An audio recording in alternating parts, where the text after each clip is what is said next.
Hi, I'm JB. And I'm Ella. At ito ang Kwentong Callroom, powered by Anima Podcast. Hi, Besh. Hi, Besh! May tanong ako. Teka lang. Sige. Kumusta ka na? Okay naman, pagod from life. Ay, wow! Life, oo. Namiss mo ako? Ba't yun yung palagi mong tanong, no? Ay, hindi wala. I just want to... Sige, standard question. Hindi, Oo, hindi namiss naman kita. Hindi kasi takot akong mawala ka sa life ko. Bakit ang drama? Ay, sorry. Sige, isa pang madramang tanong sige, dahil sige. sinimulan mo sa pagiging madrama. Have you ever experienced delays in life in any form? Anong klase? Parang... Bahala ka na in any form, Siyempre delays. yung mga usual, yung mga na-late ka kasi na parang kung kailan nagmamadali ka, magpapagas yung jeep. Ay, totoo yan! Diba? Nakakaramdam sila. Oo, parang, ano ba to? Parang, Kuya ngayon talaga. o kaya siguro yung mga hindi ka nakaabot kasi basta may kinakang kang gawin muna tapos alam mo naman dito Alam, parang Pilipinas, recently lang yung nangyari. ay, oh my God, nga nangyari yun dun sa... Oo, sa Here for It na Anima Podcast. Oh my God, ang galing mo, Na-late Besh. ka. Oo, kasi, so for context, by the time na labas to episode na to, may event tayong pinuntahan Oo. na the first Philippine Podcast Festival. Oo. Tapos, sobrang excited natin, ganyan-ganyan. Ikaw nandun ka na. Syempre, Oo. ako as a Sabi ng mga tao sa workforce. ospital mo parang, aalis siya ng maaga. Teka, bigyan ko ng work. Oo, parang, dadamihan natin yung pasyente. May bago ma-admit. Re-referan ko to si Ella May. Kailangan mag-roll out. So nakarating siya, patapos na. Oo, parang 'di ba, parang ilang sessions yun, tapos dumating ako last 2 sessions. Pero na-enjoy mo pa rin Yes, naman. na-enjoy ko pa rin. And I was Oo. glad na nandun naman tayo. Thank you for taking one for the team. Oo naman. Na dalawa lang naman The social tayo. media, Oh, yes. Thank you, Besh. Pero nag-enjoy pa rin naman ako. Pero yun. And that was an example of sobrang frustrated ko nung araw na yun. Pero there are other, ikaw, Besh, mag-isip ka na mas madrama. Hindi, lang, medyo mababaw lang tayo. Ay, Yung sorry. mga kanina, ganyan, parang Ano? ang tagal nung order ko sa KFC, ganon, delays. Traffic is a big delay in this Nagsabi country. na ako ng traffic, iba naman. Ano pa ba? Delays, delayed gratification. Parang choice naman Sa na. mga, hindi, Ay, ano ba? sa bagay, pwede naman. Hindi, pero minsan kasi may mga talaga na binibitin ka in life. Tapos kapag natanggap mo, mas okay. Okay. Pero Deliver yun- ka ba nun? Ha? Minsan, oo. Bakit? Medyo sadista kasi ako minsan eh. Bakit? Wala, gusto ko lang na parang mas masulit yung pakiramdam So, yung kapag pinatakam ka muna. Yung marshmallow test, as in, titiisin mo siya. Tingnan mo. Kung bata ako, matakaw ako ng bata, baka hindi. So hindi. So bakit nga ba yun ang mga usapan natin, Besh? Kasi parang kahit naman sa med school, sa career, may mga Oo. ganyang delays. Di ba? Mm-mm. Parang, ano ba to? Naalala mo ba yung episode natin with, Ayan, hindi ko maalala. hindi, ano ba yan? Hindi. Yung episode natin about Rejections. dreams Failures. delayed. Dreams delayed. Dreams delayed. Ano yun? Hello, grabe ka. Friend May mo guest yung ba tayo, no? Oo, friend natin. Friend mo yun. Ay, oo nga! Ano ba yan? Shucks, hello, Fiji! Oo, Kung tingnan nakikinig mo. ka. Oo nga naman pala. Oo. Parang, di ba, Oo yung, pala. pakinggan nyo yun, guys, kung sa mga hindi pa nakakakinig Oo. naman. Pero yung episode na yun was, we were talking about how, because of Financial reasons, hindi mo na nakapag-med school. Yeah, pero pinush pa din niya. Even after, 6 years yun, di ba? Oo. Pero ngayon, graduate na si Te. Oo. Love it. Sige. Nag-board exam na sila ngayon. Oo, ayan. Good luck po. Oo. Shout out po kay Fiji. Oo. Ayan. Pero yun, so marami talaga. At yun, ang pag-uusapan natin today. At hindi lang yun basta topic. Kasi Oo. meron talagang nagtanong. Meron tayong kwento mo sa callroom letter sender. At nung tinignan ko nga, parang shortly after the Fiji episode siya. So parang I think, Baka na-inspire. Na-inspire! Hindi, I think Sorry, I think it resonates with a lot of people. oo nga, Diba? totoo. Hindi Sige. naman, ano, Hindi, pakilala muna tayo. Ay, nga, hi. Sige. So, I'm JB. And I'm Ella. At ito yung Kwentong Callroom. It's a podcast where we try to demystify and humanize medicine. Kasi, yun nga, ang thesis natin dito ay ang mga doktor. Ba't may thesis? Ano ba? I'm sorry. Hindi pa. Hindi, yung gusto natin, fine, gusto natin ipaglaban dito. Sige. I-defend dito. Yung gusto nating ipaglaban dito is that doctors are primarily humans as well. Yes. At we go through struggles, we laugh, we tell jokes, parang minsan natatanga lang din tayo, ganyan. And I think it helps bring down barriers with, kasi alam mo naman parang we tend to glorify the medical profession. Oo. Pero, and I think sometimes it's to a fault. No? So, At alam na yan ng mga avid listeners natin. Oo naman. Kaya hi! At para sa mga bago, sana ma-enjoy nila to. please follow our... Yes! Actually, maganda timing ko. Ito yung first episode na Oo, pinapakinggan kasi nila. pwede na tayo makita. Yes! Click lang nila dyan because hi! it's a video podcast. Yeah, parang sporadically, pinapakita namin aming fest. Oo. Ayan. Sabi nila masaya daw tayo tignan nagkukwentuhan. Ay, nag-agree ka ba? Parang ang bias mo sinabi, oo nga, saya nga natin. Pero mas masaya tayo today kasi... Anong kasi? May May tayong guest! Mamaya lalabas na siya in a while. Oo, parang makikita nyo na siya. And that in a while is now. So, tawagin mo na siya. Hi, guest! Magpakilala ka na. Hello! Hi, JB and Ella. Hello sa mga tagapakinig ninyo, sa listeners ninyo. Ako si Trisha. Katulad ni na JB and Ella, doctor din ako sa Philippines, but hindi ako currently in the hospitals right now. Nag-aaral ulit ako, so tuloy-tuloy lang na aral in global health. Ayun, wala ako sa Pilipinas ngayon, pero kasama ninyo ako ngayon sa virtual podcast ninyo. So, hello everyone, and hello sa listeners. Taray, TFC. Grabe, oo, TFC TFC channel. Complete with Jackie. Iba yung time. Iba yung time zone, di ba? Oo, di ba? Ang ganda. Another international guest. Yeah, talagang we time Susunod from another planet na to. Push ko na. nakakaganda yung global health. Oo. Parang, Ay, taray. the world, the universe rather. Oh! Dirty words lang. Dog show mo yung course niya. Oo. Sige. Compliment ko nga. Sige. Ano ba yan? Pero before tayo mag-start, Trisha, meron kaming segment na hindi sinabi sa'yo. Hindi tayo Ano yun? Invited another chart. Hindi, anong segment? Nandito po actually nanay niyo. Hindi, anong segment? Actually, nasa kabilang kwarto siya, so alam ko nag-joke niya. Oh my God! Roommate ko siya ngayon. So, ayun, kaya naka-separate kami at this point. But yeah.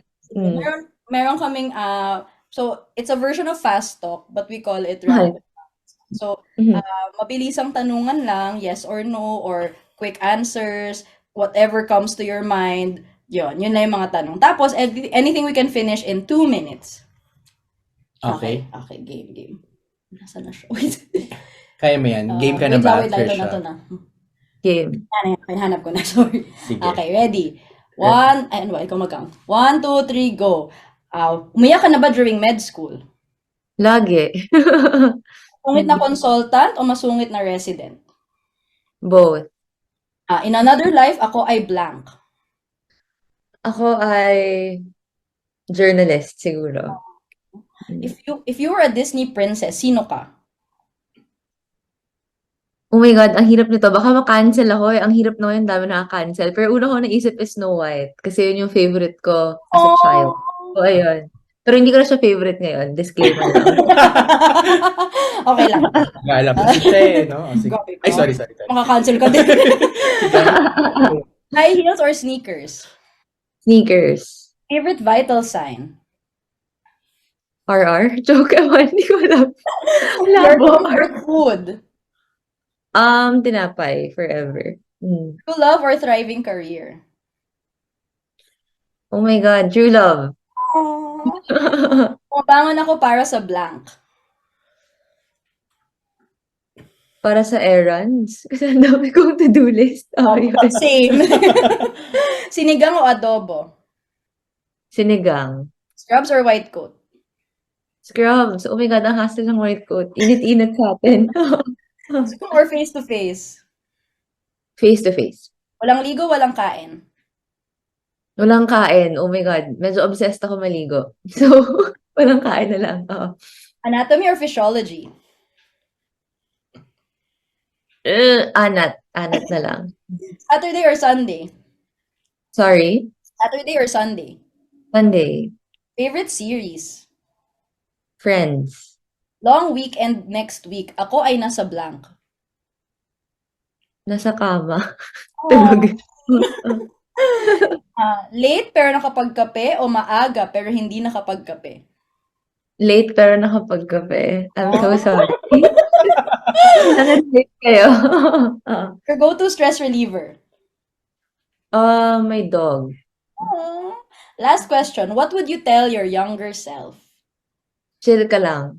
I think we all need to hear that. Oo nga. Okay. Sa mga ajit. Oo nga. Ayan. Very legit. Thank you. Thank you. Sorry, ganun kami mag-start Welcome. ng discussion. Para lang getting to know, konting malayo siya sabi, pang lubricate. Yeah. Yun, pero, ayun, yung iba doon, ang stalker ko talaga. Like, alam ko yung tinapay, lagi niya yung pinupost. Stalker talaga. Wala naman akong character development pala kung tinapay pa rin na before, tas tinapay pa rin. Yan. Okay lang yan. Hindi, Oo. No man shall live by bread alone. Ano daw? makakancel Ay, ka na sorry, naman. sorry, Lord. Pero naalala ko lang yung bread. Minus points ka kay Lord, pero sige. Oo, parang Lord, siya po yun. Na daily bread. Oh, Ay, minus ulit. Minus ulit. Ba yun? Sige, Besh. From host to host siya. Okay, Wow! ayan. Witty yun. Okay, ayan na. Serious na ulit. Ayan. So, kaya natin in-invite si Trish at para tulungan tayong sumagot sa ating letter sender. Yes. Ayan. So, Besh, can you take it away? Take Yes. it away. I will take it away. So, our letter sender ay si Mia, Yes. 28 years old. Preferred pronouns ay she/her. At ang kanyang chief complaint ay, Hi po, PLE retaker and had recently loss of mom. How to deal with guilt and sadness at this point po na kailangan ko pa rin mag-aaral for boards. Oh, by Speaking now, of which, tapos na nga. yung boards. Hindi, gitna. Habang nire-record natin to, yeah. midweek Oo nga. ngayon ng boards sa Tito. Pero pag release natin, to tapos na. Oo. I'm sorry po. Hindi ko alam kung pag nirelease natin may results na, pero ito, magpapayo kami. Oo. Ayan. Bilisan nyo daw yung pag-upload. Oo Joke nga. pa. Oo nga. After nito, oh my God, nauna pala. Sige. Sorry po, Mia. Hello po, I'm Mia, eldest daughter ako sa aming magkakapatid. I'm always an achiever until college. Then comes med. First year pa lang, hirap na ako. And boom, I failed anatomy and biochem. So I had to retake first year and decided to transfer to another med school. Doon pa lang, hiyang-hiya na ako sa parents ko kasi ang laki ng gastos. Tapos nag-repeat pa ako. Second year, may nabagsak akong isang subject. So fail na naman and I became an irregular student. Third year, buti na lang nakapasa naman sa lahat ng subjects kaya nakatawid at na-promote sa clerkship. Isa-isa. Journey pala ito. Sa clerkship, May chapters. sa clerkship, may compre exams and OSCE. I had to repeat compre kasi failing mark nakuha ko and I need to pass compre in order to take OSCE. Fortunately, nakapasa sa repeat compre and nakapag-OSCE ako. Pero, grabe the anxiety and depression ko that time because 12 days of exam. Ang haba ng 12 days of Oo exam. nga, grabe yung 12 days of exam. Daig pa Christmas yung... ba yun? 12 days of exam siya and of all the 12 days of exam siya of the 12 subjects while still doing duties as Ang clerk. lala! Saan tong hospital na to? Oo nga, bakit ganito? Ikaw naman yung iba. Sorry, sige. Napagod ako. Next paragraph. I'm the type of person na hindi close sa parents. I don't share to them, especially yung struggles ko sa med. Pero nung graduation, kahit na delayed na ako sa med for 2 years, proud pa rin mom ko na i-share yung grad pics ko sa FB niya. Oh. Ay. My mom is very sick since third year med ako. Oh. And isa sa frustrations ko talaga is di niya ako naabutan pa makapasa ng PLE. She died during my internship and gumuho talaga mundo ko. I even thought of quitting na my internship kahit few months away na lang ako from graduating. I even postponed my taking of PLE since grieving pa rin ako. Ikaw na next na Grabe yung Sige. feelings ko dun. Binuhos ko sadness ko sa pag-aaral for PLE kahit everyday ako umiiyak. Nag-aaral pa rin ako kasi alam ko ito ang gusto ng mom ko. I really did my best during PLE pero di ako pinalad on my first take. Mga 1 month yata ako nagmukmok after the results. Right now, slowly regaining ulit my confidence pero masakit pa rin. Lumayo rin ako sa mga friends ko muna since ako na lang di nakakapasa ng PLE sa amin. I feel left behind na. Ako. Hindi na nga ako naabutan ng mom ko na maging licensed MD ako. Still one of my biggest regrets in life. And I'm still here reviewing for my second take in PLE. I feel useless sa bahay namin. To think ako panganay sa pamilya pero wala pa rin ako nararating sa buhay at palamunin pa rin ako kahit 28 na ako. Paano po ba mga doc makaalis sa lungkot at galit na nararamdaman ko na di ko pa rin naabot pangarap ko till now? Parang guilt yun. Ay, sorry, guilt pala. Lungkot at guilt. Guilt pala, guilt. Lungkot at guilt. Oh. Oh. Ang bigat naman nung binasa natin, Besh. Ikaw namili nito eh. Ha? Ako ba? Grabe ka. Hindi, pero kasi I think, ano din talaga, something that needs to be talked about. And I think talagang feel ko yung ano niya, frustration. Ikaw ba? Mas lungkot yung na-feel ko kasi parang gusto niya maging proud sa kanya yung mom niya. Pero yun nga, hindi na nga naabutan ng mom niya. Kasi sinishare, yung grad pic pa lang, no? Sinishare sa Facebook. Tapos, very sick yung mom niya. So, talagang effort yun. Si Trisha, tanong natin. Anong masasabi? Anong mga thoughts mo Oo. about the letter sender? I mean, well, una nakikiramay ako, syempre. I can't imagine what it's like to lose a parent, especially during one of the most stressful. I mean, ako na-enjoy ko yung internship, but still it was peak stress. Naalala ko nung internship ko, naalala ko ortho rotation pa ako nun eh. My lola was very sick. Tapos yung conflict ko nun sa sarili ko, I think I even posted about it, na parang as doctors in training, parang expected tayo to go to the hospital to care for our patients. Pero yung sarili nating mga relatives, hindi natin mapuntahan. And I'm sure it's a lot worse in residency and maybe in fellowship. I would never know kasi hindi ko naman yan pinagdaanan or hindi ko pa pinagdaanan yet. But, ayun, parang naalala ko ortho noon, super struggling ako kasi may patient ako na daily monitoring. Tapos yung lola ko hindi ko mauwian. So grabe yung guilt na parang, ano ba yan, hindi ako makauwi. Pero nandito ako. Right before ortho, I was IM.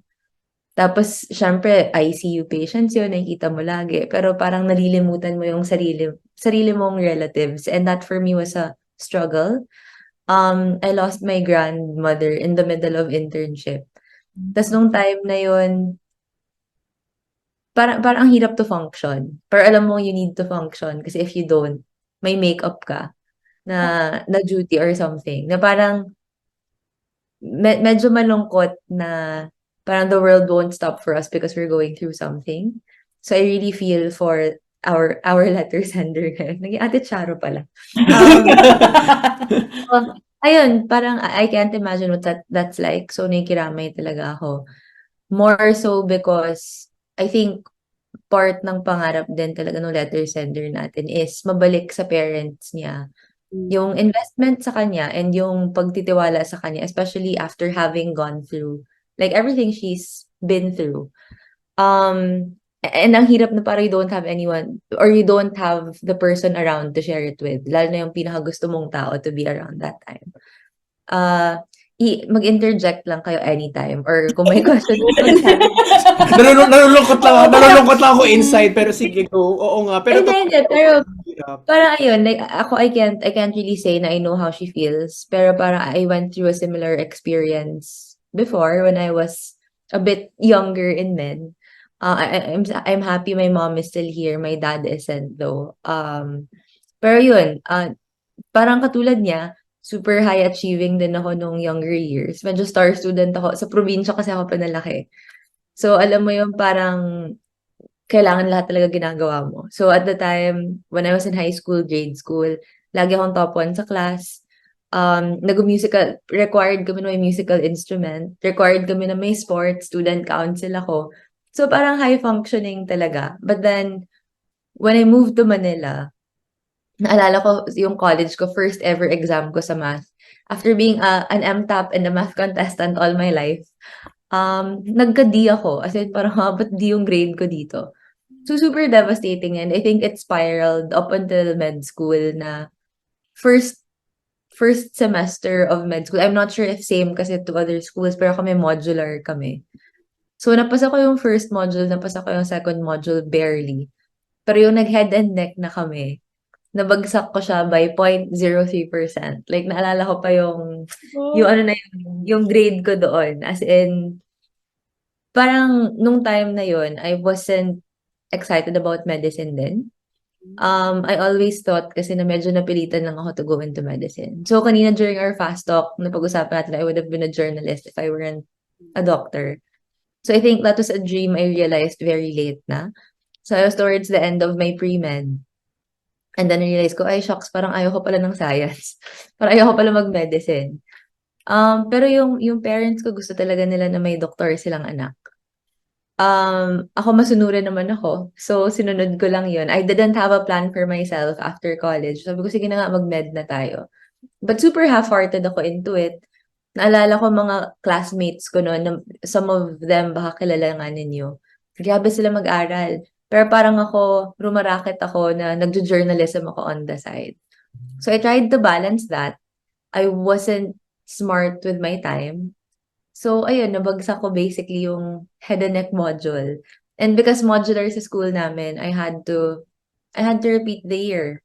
Kasi kailangan ko ulit i-take yung module na yun, like that specific module the year after. So, I talk about it a lot, but I'm not sure if people know it enough na na-delay din ako. Nag-graduate ako 2020. I was supposed to graduate in 2019.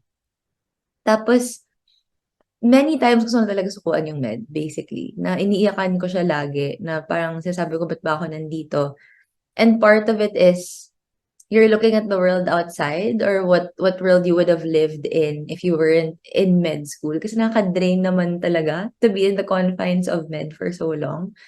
But the huge part of it was guilt also na parang ano ba yan, like ang daming investment na binigay sa akin, hindi ko pa rin siya matapos-tapos. So malakas yung ganong feeling. And dahil may ganong feeling of guilt ka, I'm not sure kung yung letter sender na feel yun, pero a part of it was resentment na rin. Na parang it was very, very uncalled for na resentment. Na parang feeling mo napipilitan ka na lang to do something you don't wanna do anyway. And medyo nag-stem siya from the guilt I was feeling. Kasi ang bigat niya talaga. Na to be honest, I only got over that guilt when I passed the PLE na. So it took a while. For me, it was a process talaga na up until nag-aaral ako for boards, I wasn't sure what I was doing. But I knew I had to do it kasi I felt like I let people down already. Tas parang feeling ko din at the time, may kailangan akong patunayan sa sarili ko na you're not a failure. Pero yun, parang the main point here is it took a lot of time for me to get over that. So I don't wanna say na may advice ako, pero ayun, parang it's really a process. I can't imagine na nadagdagan pa yung layer niya kasi nawala nga yung mom niya. Pero parang, if anything, yung always na reassurance sa akin is you don't have anything to feel sorry for. Alam mo yun, yung delays, parang ngayon kasi very, very stigmatized yung delays sa atin. Na feeling nila, kung na-delay ka, hindi ka na magaling. Pero I know a lot of people na yung delay pa yung nakapahusay sa kanila. Ayoko magbuhat ng sarili kong bangko kasi na-delay ako. Pero definitely when I was delayed, yun yung wake up call sa akin na, like, girl, you gotta study harder. Like, as in, hindi pwedeng half-hearted ka sa mga bagay. As in, alam mo yun, parang medyo ego check din siya sa akin. And it was very humbling. Na I knew if I wanted to achieve something, I had to work hard for it. Like, even if I had to work twice as hard as everyone else. Ako, I don't test well. Hindi ako magaling sa standardized test. Alam ko masipag ako mag-aral, pero ang pangit ko mag-exam. As in, lala. Pero alam ko na I had to put in the extra work. So, I had to keep taking practice tests. I had to keep studying talaga, basically, and studying smart. So, wake up call siya sa akin. And I feel like if it weren't for that failure, hindi ako naging mas go-getter, if that makes sense. Parang hindi ganun kalakas yung drive ko now. The drive that I have now, I don't think I would have gotten it if it weren't for the failure. So, it taught me a lot of things. Painful things. I had to get through a lot of painful humps along the way. Pero in hindsight, when you look back, it kind of makes sense why it happened the way it did. So, ayun. Yun, ang dami ko nang sinabi, parang nag-monologue ako. Pero, in essence, the action Love ko doon. monologues here. Oo. Saan nag-monologue din? Oh. Hindi, pero ang dami ko gusto i-unpack sa lahat ng sinabi ni Trisha. Like, from the start, I mean, sige, let's go sa format na lang ni letter sender. Pero, hindi, ang dami kasing agree ako. First ay yung, di ba sabi ni letter sender din, like Trisha, I think a lot of med students go into med as achievers as mga mga top of their Top ng class o batch, kaya mga mga ganyan. May mga mga honor oo, kineme, di mga ba? mga Type multi-hyphenate A, people. Yeah, oo. oo. One finishers, joke. Mga mga basta mga kasi I remember ako naalala ko si Trish ang kwento niya yung math. Ako ang naalala ko yung chem no nung college na kasi parang alam mo yun, nung galing ako science high school, ganyan, so parang medyo feeling mo dapat medyo magaling ka sa chem, sa physics, ganyan. Pagpasok ko ng UP, parang yung chem grade ko very very teetering there, ganyan. Tapos, hindi pa magaling yung sorry po. Hindi pa So, kasalanan niya. Hindi, kasi parang, hindi Hanapin natin kung sino yan, joke. na-realize ko na hindi ko siya gusto organically. Parang dati ang nag-drive lang sa, yes, it was Organic chem. witty. Sige. Oh. Feeling ko kasi parang ang nagda-drive lang sa akin nun ay parang makataas ako ng score sa exam, ganyan. Pero parang nung nagiging high level na yung mga kailangan na understand, parang hindi ko na pala siya gets. Tapos, dun ko na-feel na, parang hindi pala ako nga science person. Pero, Na-question mo tuloy yung sarili mo. pero alam mo yung ayaw mo siya tanggapin. Kasi parang, hindi sa graduate ako. Personality mo na siya. Joke. Parang, hindi, ito na yun. Parang hindi, dapat pilitin ko. Parang my ganyan. life was a lie kung di pala ako magaling sa science. Tapos, parang ano din, alam mo yung, nakarelate din ako dun sa It's a Dream I Realized Late. Yes. Parang, dami kong quotes na naalala ko. Pero yung sabi nga, parang ako din, hindi ko pinili yung med. More of, parang, hindi ko siya pinapag-isipan. Ang tingin ko sa med ay it's something I had to do kasi gusto ko maging successful. Tapos, parang nung time na yon, akala ko yun lang yung way to be successful, to do medical degree, to make my parents proud, ganyan. Tapos ito, late ko na to nalaman sa nanay ko. Kasi all my life, I thought, never niya akong pinilit, never niya akong pressure. Totoo naman, like, Okay, oo. Oo, tapos, So, I learned, gusto pala niya. hindi, siguro nung graduation party ko na nalaman na, Oo. nung bata, Grad party. as in, nung grad party ng med, na parang Oo. nung bata pala siya, gusto niya mag-doktor. Tapos, ang gusto talaga niyang course nung college siya, medtech, pero hindi daw nila afford ng family niya. Ay, namin. Gulo ko. Parang hindi daw afford ng parents niya noon na ipag-med siya. So, nag-take siya ng ibang course. Yun, yung maka-work siya kaagad. Ganyan. I never knew that. Tapos, never ko naman na-feel sa nanay ko. Pero, parang nung nalaman ko yun, ano yun grad party, hindi pa nagpi-PLE. Parang lalo ako na-pressure. Parang, hello, oh my God! Pangarap pala to ng nanay mo. So, kailangan mong tuparin ang pangarap niya. Oh my God! Tapos, oh no. Tapos parang, yun. Kaya, alam mo yung heightened yung, kailangan, I have to do well, ganyan. And tapos, alam mo yung, they keep telling you, hindi, kaya mo naman yan, ganyan, ganyan. So, but what if I don't? Ganyan, mga ganyang bagay. Tapos, alam mo yung feeling mo kasi, pag pasok mo ng med, tapos, achiever ka nga before. Feeling mo all eyes are on you pa din. Tapos, lalo na pag you trip over, you fail, you make a mistake, feeling mo everyone's talking about you. Tapos parang, parang alam mo laging may comparison to dati. Parang, dati magaling siya sa ganyan, ano kaya nangyari, ganyan. Tapos, I do agree that the word delay itself is very negative.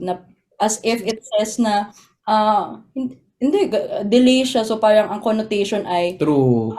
tamad ka. Tsaka yung well, kahit nung college or med school, pag irregular, Yeah, yung word na mga irregular, ganyan. very Oo. negative agad yung parang connotation dun eh. Tapos parang it says, parang it tells you kasi na hindi ka nag-conform dun sa dapat mong nagawa. Parang ito dapat yung steps, tas parang ito dapat yung gagawin mo, ito college ka, pre-med ka, tas mag-med school ka, ito dapat yung course na tinitake mo, o bakit di mo na sila kasabay, ganyan. Parang, when you think about it, it could just be a series of steps you have to take. But kung makakarating ka naman saan mo gusto, doesn't matter. Parang, kung na-delay ka, pero sobrang kasi feel na hindi feel ni letter sender kasi kahit sa PLE, parang she feels left behind, di ba? yeah. Tsaka yung frustration na paulit-ulit. Oo. Parang, okay, ito, na-feel ko to, then this time naman, na-feel ko to. So, parang, I'm sure she tried her best. Pero minsan talaga, may barriers that, Yeah. Pero yun, like, to that point, parang ako, yung batch ko dapat, I was supposed to graduate 2019, tapos 2020 ako nag-graduate. Nung time na naglalabasan yung board results nila, that was around the same time na intern ako. I had to get off social media. Kasi parang I was super proud of them. My super best friend was part of that batch. So, syempre, ang saya ko for her. Pero parang a part of me, hindi naiinggit, but it was more of, bakit ako wala pa dyan? So I feel like, nandyan talaga, I don't know why, hindi ko ma-explain kung bakit may ganong feeling. Pero, completely understand yung sabi niya, feeling niya napapang-iwanan siya. Na parang even ako now, like, I'm doing my studies now, super far away from a lot of people back home. Pero nung time na nag-graduate from residency yung original batch ko, nakaka-panic siya, girl. As in, parang, oh my God, ano nang ginagawa mo sa buhay mo?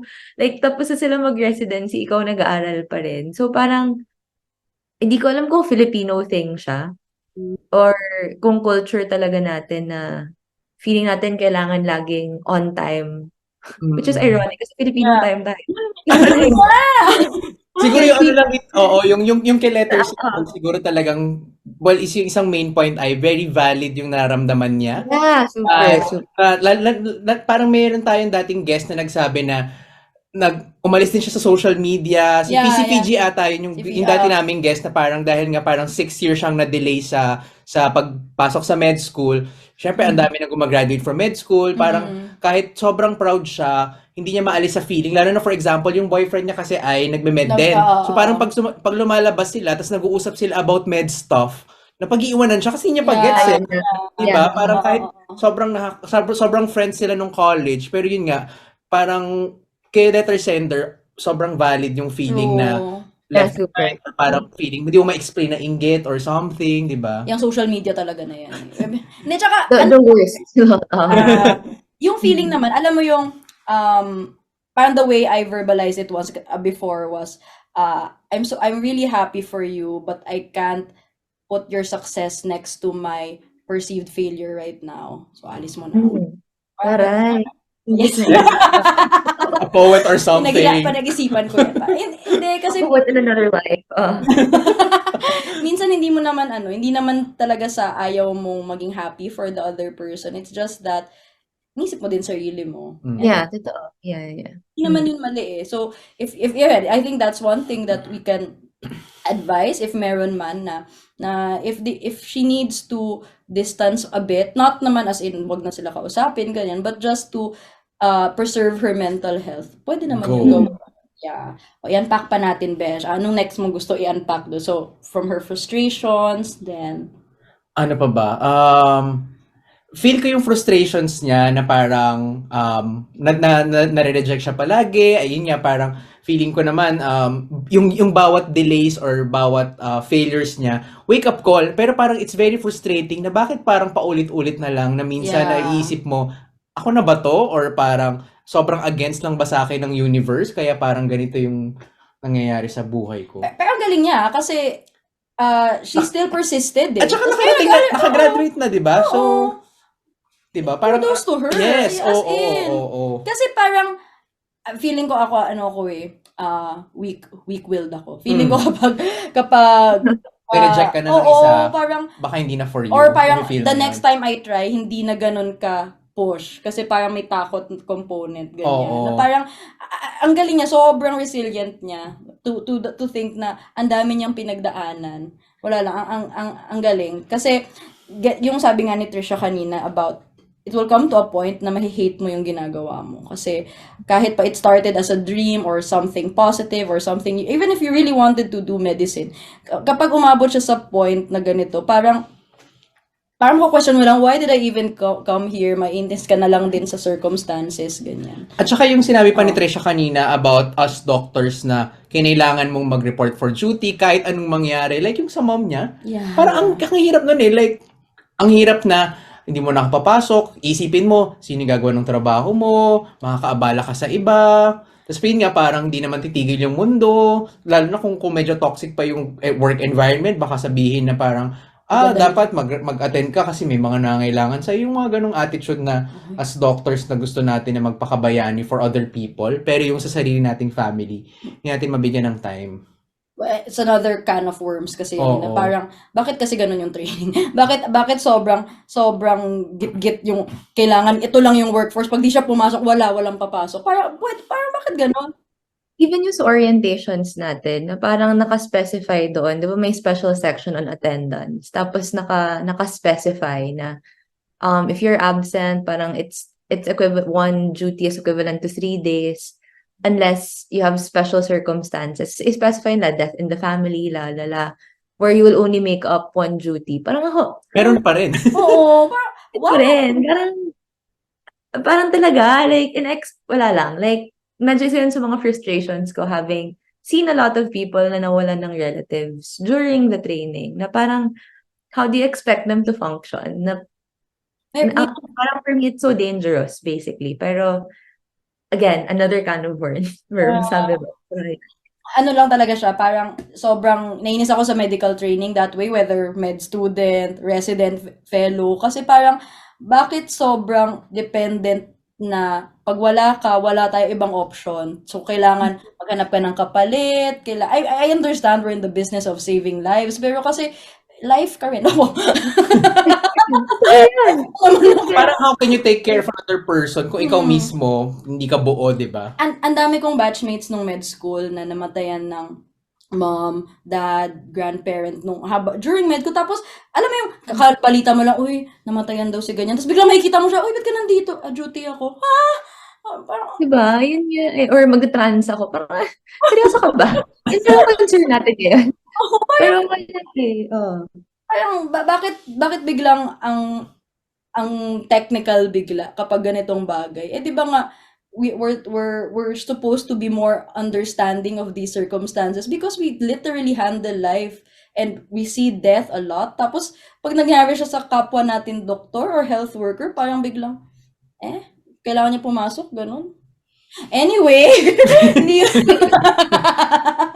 Oo, pero sorry. ano talaga kay letter sender kasi nag-function pa rin siya despite that sa nangyari, di ba? Tsaka tama si Trisha na she really wanted to make her mom proud.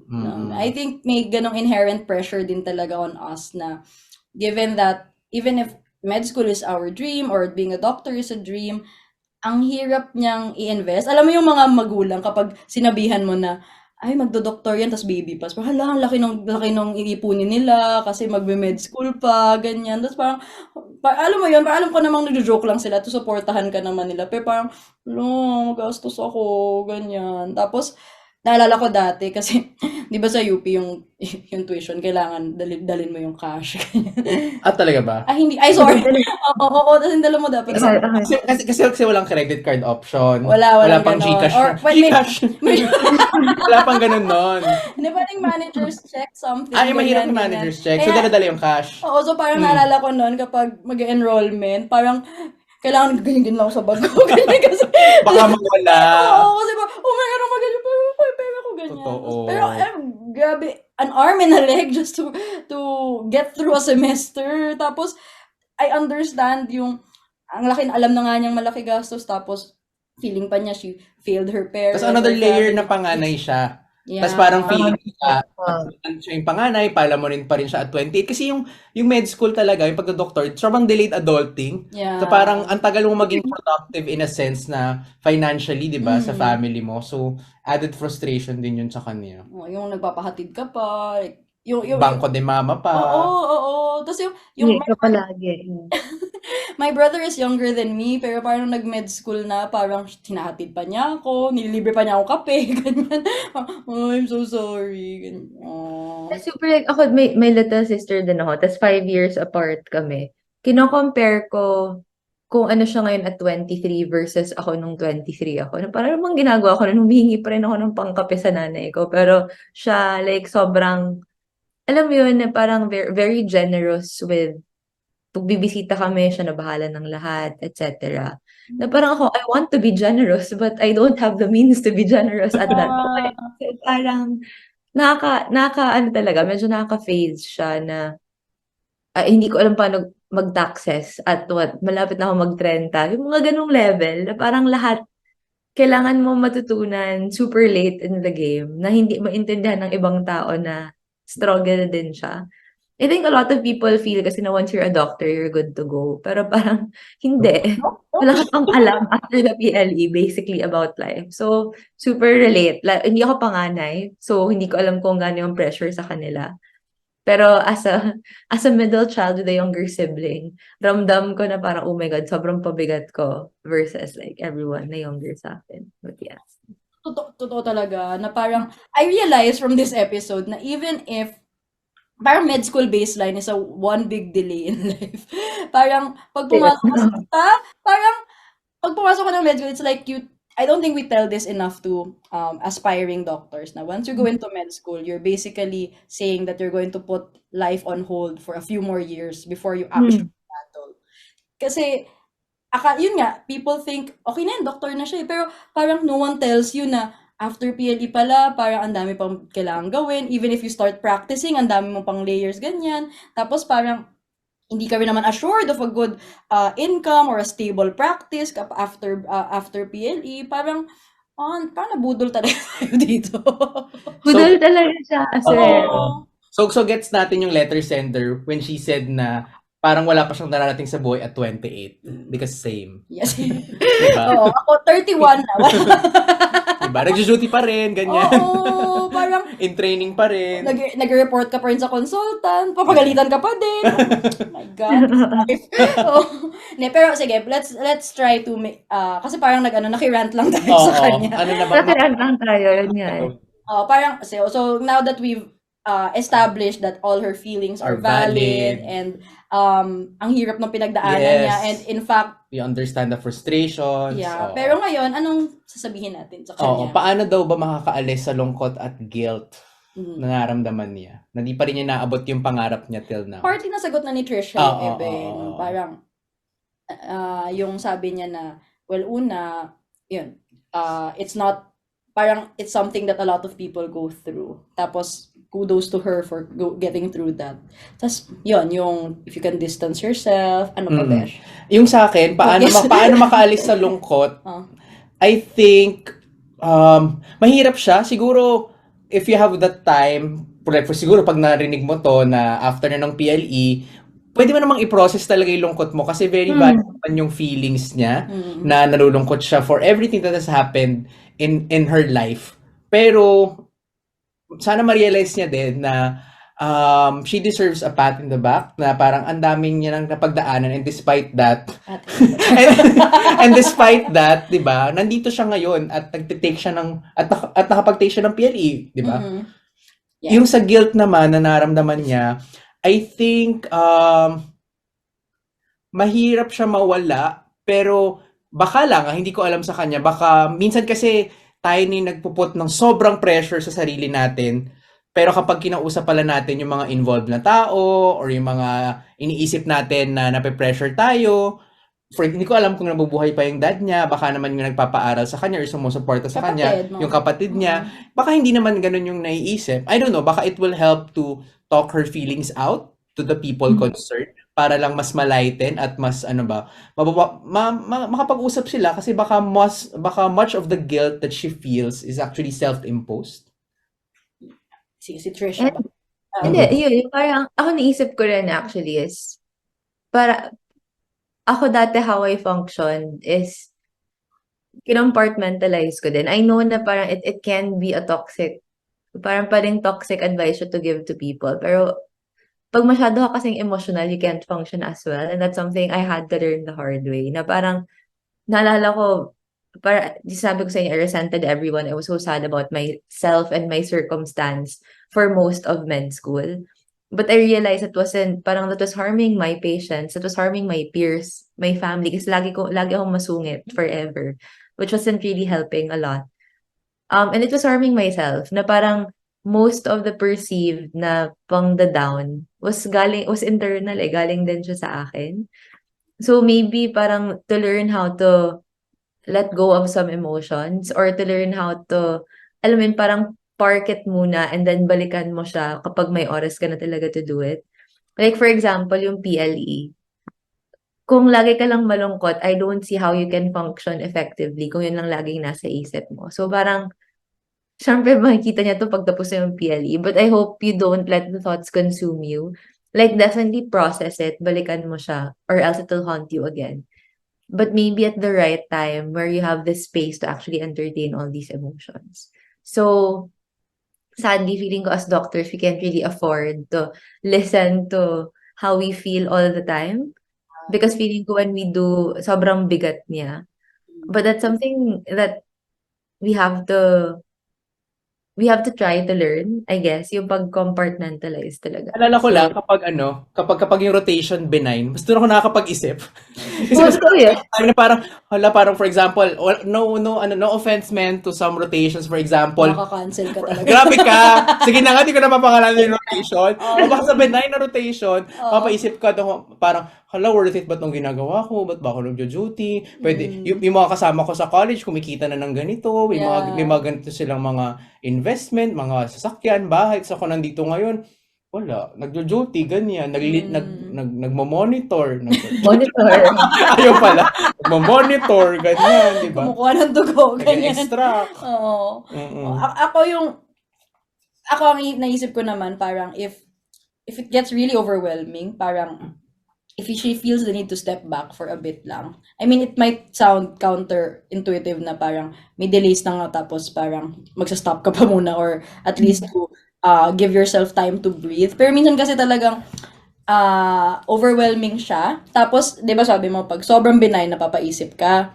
Sometimes, I don't know, hindi ko lang ako lang to, pero minsan kapag sobrang toxic din ako, na like sobrang stress na ako, tapos ang dami kong kailangan gawin, parang imbis na harapin ko yung kailangan kong gawin, parang nagbablank na lang yung utak ko, tapos parang napapaisip din ako ng, what am I doing? Why does this matter? Mga pag 2 a.m., tapos marami kang referral. Yun, mga ganyan na parang ito, ang dami ko pang titignan, ganyan, tapos ito, di pa ako, yung mga kinakram kong PowerPoint, tapos mga mamaya na ako magpa-present, ganyan, tapos, sorry po, pero yun, tapos parang mapaisip ka, why am I doing this? Why did I choose this life? Ganyan. So, sometimes, lalo na kapag sa case niya na ang daming nangyari, ang daming layers ng problems niya, parang, lalo na ang daming external factors, maybe it's worth it to take, not necessarily like mag-leave or what, pero like, stop and try to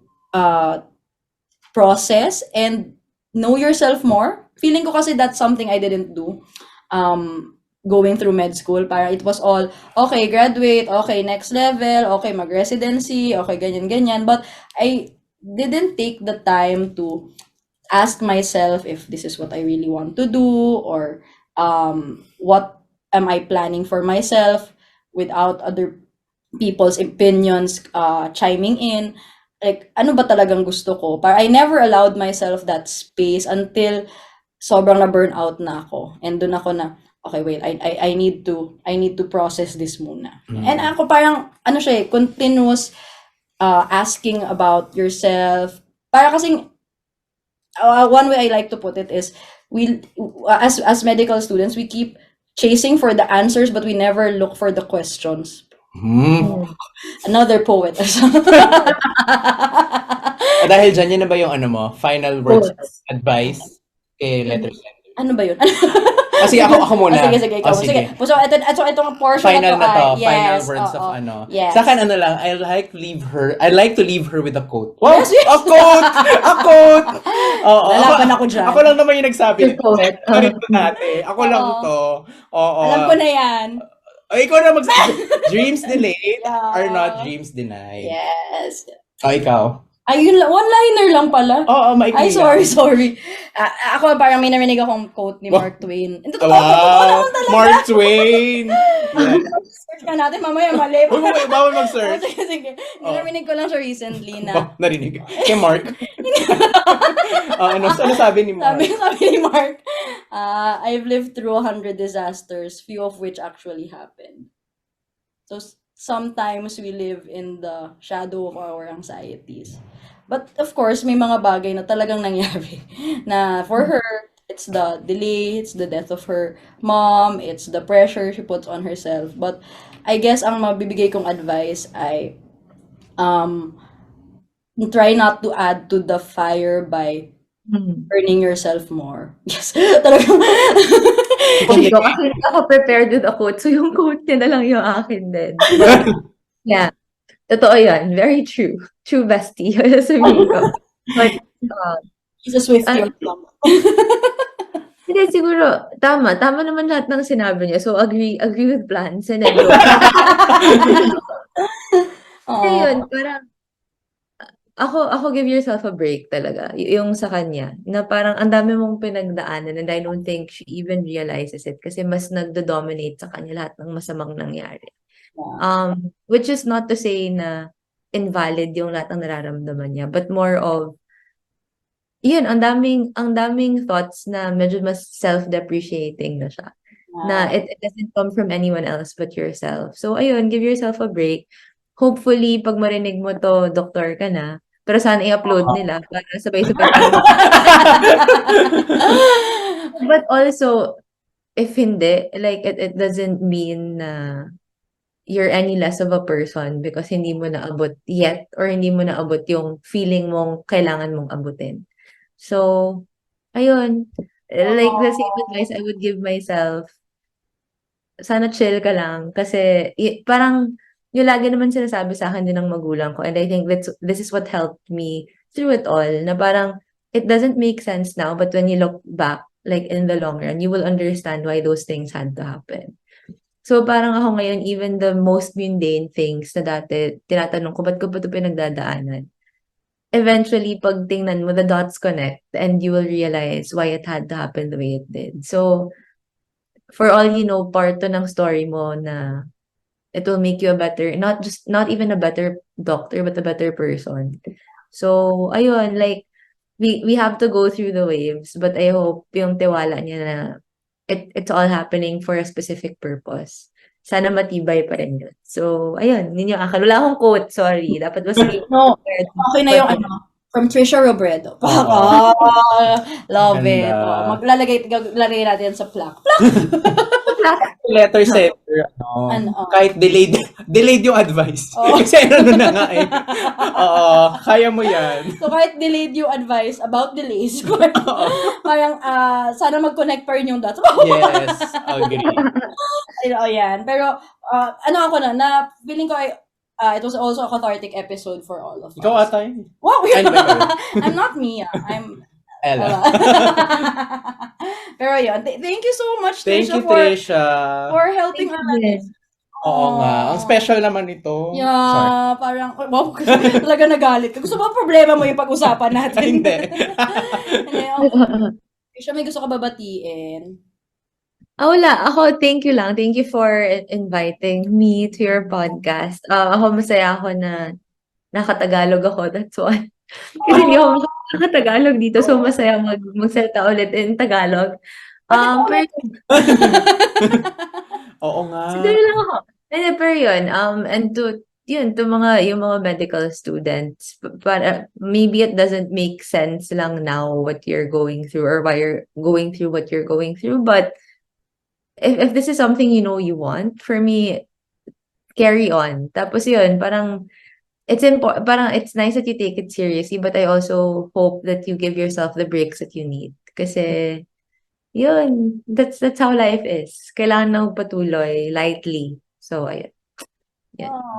Thank you. Thank you. Trisha. Parang ako yung nabigyan ng advice. Yes. Yes, as a main character.